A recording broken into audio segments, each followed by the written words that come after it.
আমরা দীর্ঘ 16-17 বছর পরে আজকে মুক্ত মনে আমরা এখানে দাঁড়িয়েছি। আমরাও কিন্তু এই নির্মম নির্যাতনের হাত থেকে বাঁচতে পারি নাই। আমাদেরকে সেখানে কোরআনের কথা আমাদেরকে বলতে দেওয়া হয় নাই, আমাদেরকে সেখানে হাদিসের কথা বলতে দেওয়া হয় নাই। একজন মুসলিম হিসাবে আমার যে অধিকারটুকু ছিল সেই অধিকারগুলো আমাদের কাছ থেকে কেড়ে নেওয়া হয়েছিল।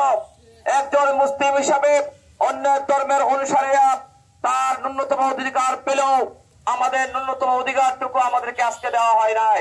সম্মানিত ভাইয়েরা, গত 5 আগস্ট দ্বিতীয় স্বাধীনতা লাভ করার পরে আমরা আজকে অধিকার পেয়ে আমরা এখানে দাঁড়িয়েছি।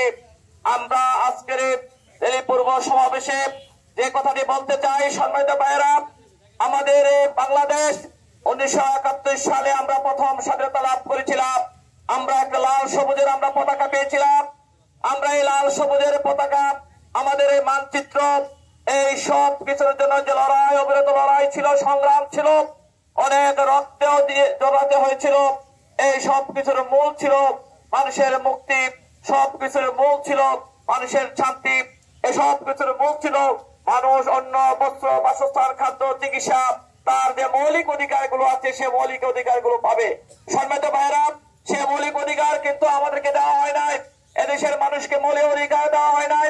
যারা একের পর এক পালাক্রমে এদেশের দায়িত্ব গ্রহণ করেছে তারা মানুষের মৌলিক অধিকার দিতে পারে নাই, মৌলিক অধিকার দেওয়ার চিন্তা করে নাই।